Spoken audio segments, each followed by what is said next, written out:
ನಿಷೇಧಕ್ಕೆ ಸಿಎಂಗೆ ಪ್ರಿಯಾಂಕ್ ಖರ್ಗೆ ಒತ್ತಾಯ ಮಾಡಿದ್ದಾರೆ. ಪ್ರಿಯಾಂಕ್ ಖರ್ಗೆಗೆ ಕಿಡಿಗೇಡಿಗಳಿಂದ ಬೆದರಿಕೆಯ ಕರೆ ಬಂದಿದೆ. ಬೆದರಿಕೆ ಕರೆ ವಿರೋಧಿಸಿ ಕಲಬುರಗಿಯ ಚಿತ್ತಾಪುರದಲ್ಲಿ ಬಂದ್ ಮಾಡಲಾಗಿದೆ. ಚಿತ್ತಾಪುರ ಬ್ಲಾಕ್ ಕಾಂಗ್ರೆಸ್ನಿಂದ ಚಿತ್ತಾಪುರ ಬಂದ್ಗೆ ಕರೆ ಕೊಡಲಾಗಿದೆ. ಟೈರ್ಗೆ ಬೆಂಕಿ ಹಚ್ಚಿ ಕಾರ್ಯಕರ್ತರು ಆಕ್ರೋಶವನ್ನ ವ್ಯಕ್ತಪಡಿಸಿದ್ದಾರೆ. ಬಿಜೆಪಿ ಆರ್ಎಸ್ಎಸ್ ವಿರುದ್ಧ ಕಾರ್ಯಕರ್ತರು ಧಿಕ್ಕಾರ ಕೂಗಿ ಆಕ್ರೋಶವನ್ನ ವ್ಯಕ್ತಪಡಿಸಿದ್ದಾರೆ. ದೃಶ್ಯದಲ್ಲಿ ನೋಡ್ತಾ ಇದ್ದೀರಿ. ಕಾಂಗ್ರೆಸ್ ಕಾರ್ಯಕರ್ತರು ಚಿತ್ತಾಪುರ ಬಂದ್ಗೆ ಕರೆ ನೀಡಿ ಬೀದಿಗಿಳಿದು ಹೋರಾಟವನ್ನ ಮಾಡಿದ್ದಾರೆ. ಟೈರ್ಗೆ ಬೆಂಕಿ ಹಚ್ಚಿದ್ದಾರೆ, ಘೋಷಣೆಗಳನ್ನ ಕೂಗಿದ್ದಾರೆ.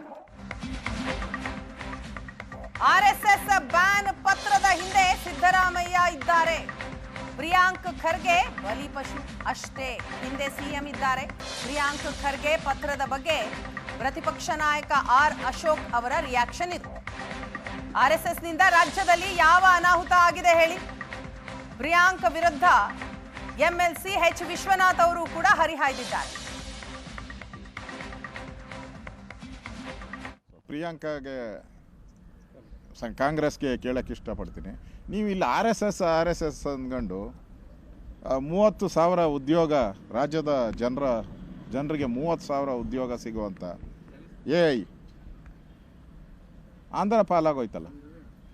ಬರೀ ಆರ್ ಎಸ್ ಎಸ್ ಅಂತ ಪಟ್ನ ಮಾಡಿ 30,000 ಉದ್ಯೋಗವನ್ನು ಹಾಳು ಮಾಡಿದ್ರಲ್ಲ ನೀವು, ಮನೆ ಆಳ್ರು ಕಾಂಗ್ರೆಸ್ ಅವರು. ನಿಮಗೆ ಅಭಿವೃದ್ಧಿ ಬೇಕಾ, ಈಗ ಟೀಕೆ ಬೇಕಾ? ಆರ್ ಎಸ್ ಎಸ್ನ ಟೀಕೆ ಮಾಡೋದು ಬೇಕಾ? ಈ 30,000 ಜನಕ್ಕೆ ಉದ್ಯೋಗ ಸಿಕ್ಕಿದ್ರೆ ಕರ್ನಾಟಕದಲ್ಲಿ, ಮತ್ತು ಆ ಒಂದು ಕಂಪನಿ ಅಂದರೆ ಇಡೀ ಪ್ರಪಂಚದಲ್ಲೇ ಅಮೇರಿಕಾ ಬಿಟ್ಟರೆ ಹೈಯೆಸ್ಟು ಇನ್ವೆಸ್ಟ್ ಮಾಡ್ತಕ್ಕಂಥ ಒಂದು ಕಂಪನಿ ಅದು ಇಂಡಿಯಾದಲ್ಲಿ. ಅದು ಆಂಧ್ರಾಗ ಹೊರಟೋಯ್ತು.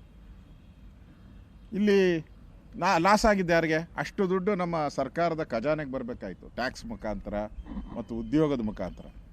ಅಷ್ಟನ್ನು ಹಾಳು ಮಾಡಿದ್ರಿ. ಬರೀ ಆರ್ ಎಸ್ ಎಸ್ ಅಂತ ಹೇಳೋದ್ರ ಬದಲಾಗಿ ಈ ಥರದ ಒಂದು ಕಂಪನಿಗಳು ಕರ್ನಾಟಕಕ್ಕೆ, ಬೆಂಗಳೂರಿಗೆ ಬಂದಿದ್ರೆ ನಮಗೆ ಉದ್ಯೋಗ ಸಿಗ್ತಾಯಿತ್ತು, ಸರ್ಕಾರ ಖಜಾನೆಗೆ ಹಣ ಬರ್ತಾಯಿತ್ತು.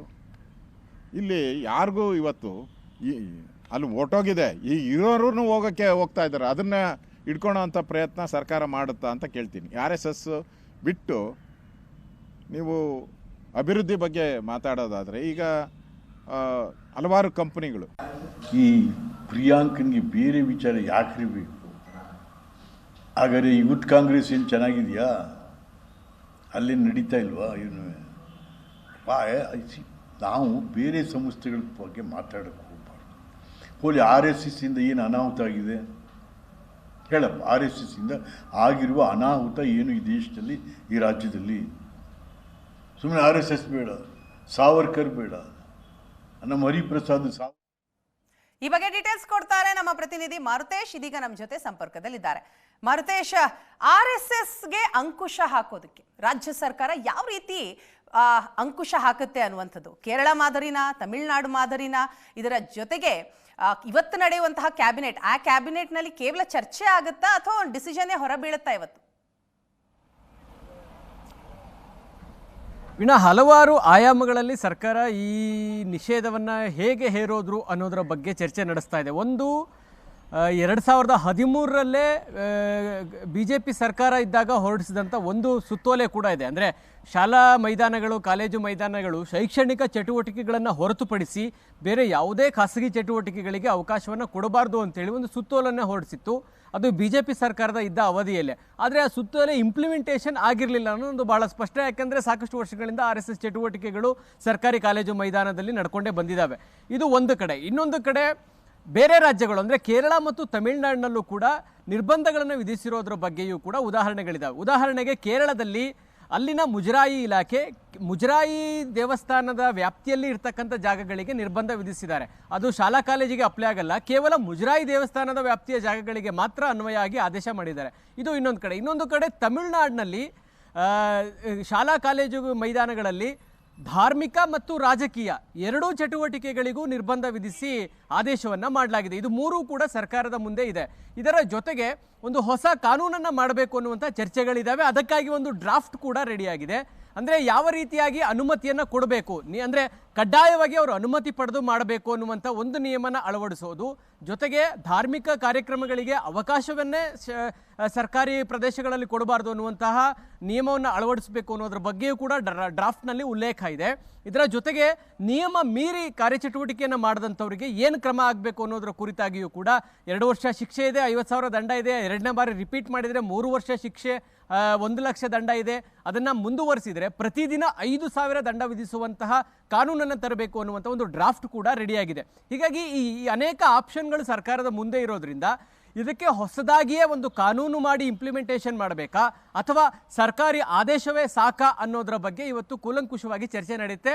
ಅಧಿಕೃತವಾಗಿ ಕ್ಯಾಬಿನೆಟ್ನಲ್ಲಿ ಚರ್ಚೆ ನಡೆಯೋದಂತೂ ನಿಶ್ಚಿತ. ಯಾಕೆಂದರೆ ಹೆಚ್ಚುವರಿ ಅಜೆಂಡಾದಲ್ಲಿ 15ನೇ ವಿಷಯವಾಗಿ ಖಾಸಗಿ ಸಂಘ ಸಂಸ್ಥೆಗಳು, ಸಂಘಟನೆಗಳು ಸರ್ಕಾರಿ ಸ್ಥಳಗಳನ್ನು ಬಳಸೋದ್ರ ಬಗ್ಗೆ ಕಾನೂನಾತ್ಮಕವಾಗಿ ಅನುಮತಿ ನೀಡುವಂಥ ವಿಷಯವನ್ನು ಚರ್ಚೆಗೆ ತೆಗೆದುಕೊಳ್ಳೋದು ಅಂಥೇಳಿ ವಿಷಯವನ್ನು ಕೂಡ ಸೇರಿಸಿರೋದ್ರಿಂದ ನಿಶ್ಚಿತವಾಗಿ ಇದೊಂದು ಗಂಭೀರವಾಗಿ ಚರ್ಚೆ ನಡೆಯುತ್ತೆ. ಜೊತೆಗೆ ಇಷ್ಟು ವರ್ಷಗಳ ಕಾಲ RSS ಯಾವುದೇ ಅನುಮತಿ ಪಡೆದೇ ನಡೆಸ್ಕೊಂಡು ಬರ್ತಾ ಇರೋದ್ರಿಂದ ಅನುಮತಿಯನ್ನು ಕೊಡುವಂತಹ ಅಧಿಕಾರ SP ಮತ್ತು ಜಿಲ್ಲಾಧಿಕಾರಿಗಳ ಹಂತಕ್ಕೆ ಕೊಡಬೇಕು ಅನ್ನುವಂಥದ್ದು ಕೂಡ ಡ್ರಾಫ್ಟ್ನಲ್ಲಿ ಉಲ್ಲೇಖ ಇದೆ. ಹಾಗಾಗಿ ನಿಶ್ಚಿತವಾಗಿ ಇಷ್ಟು ದಿನ RSS ಅವರು ಯಾವ ರೀತಿ ಬಳಕೆ ಮಾಡ್ತಾ ಇದ್ರು, ಯಾವುದೇ ಸರ್ಕಾರಿ ಕಾಲೇಜಿನ ಮೈದಾನಗಳಿರ್ಬೋದು, ಸರ್ಕಾರಿ ಜಾಗಗಳಿರ್ಬೋದು, ಅಲ್ಲಿ ಯಾವುದೇ ರೀತಿ ಅನುಮತಿ ಪಡೀತಾ ಇರಲಿಲ್ಲ. ಅವರು ಹೋಗ್ತಿದ್ರು, ಗಣವೇಶಗಳನ್ನು ಹಾಕ್ತಾ ಇದ್ರು, ಬೈಠಕ್ಗಳನ್ನು ಮಾಡ್ತಾ ಇದ್ರು, ಅಲ್ಲಿ ಸ್ಪೀಚ್ ನಡೀತಾ ಇತ್ತು, ಅವರ ಆ ಗೀತೆಗಳನ್ನು ಹಾಡ್ತಾ ಇದ್ರು. ಎಲ್ಲ ಚಟುವಟಿಕೆಗಳಿಗೆ ಯಾವುದೇ ರೀತಿ ಅನುಮತಿ ಪಡೀತಾ ಇರಲಿಲ್ಲ. ಈಗ ಖಾಸಗಿಯವರು ಯಾರಾದರೂ ಕಾರ್ಯಕ್ರಮ ಮಾಡ್ತೀವಿ ಅಂದರೆ ಅದಕ್ಕೆ ಶುಲ್ಕ ಕಟ್ಟಬೇಕು, ಇಲಾಖೆಯ ಅನುಮತಿ ಪಡಿಬೇಕು, ಈ ಥರದ್ದೆಲ್ಲ ನಿಯಮ ಇದೆ. ಆದರೆ RSSಗೆ ಆ ನಿಯಮ ಅಪ್ಲೈ ಆಗ್ತಾ ಇರಲಿಲ್ಲ. ಈಗ ಆ ಥರದ ಒಂದು ಕಠಿಣ ಷರತ್ತುಗಳನ್ನು ಹಾಕಿ ಅನುಮತಿ ಕೊಡುವಂಥ ನಿಯಮವನ್ನು ತರುವಂತಹ ಅವಕಾಶಗಳು ಕೂಡ ಸರ್ಕಾರದ ಮುಂದೆ ಇದೆ. ಹಾಗಾಗಿ ಎಲ್ಲ ಆಯಾಮಗಳಿಂದಲೂ ಕೂಡ ಇವತ್ತು ಚರ್ಚೆ ನಡೆಸಿ ಅಂತಿಮವಾಗಿ ತೀರ್ಮಾನವನ್ನು ಕ್ಯಾಬಿನೆಟ್ ತೆಗೆದುಕೊಳ್ಳುತ್ತೆ. Veena, yes, thank you Maruthesh ತಮ್ಮೆಲ್ಲ ಡೀಟೇಲ್ಸ್ಗಾಗಿ.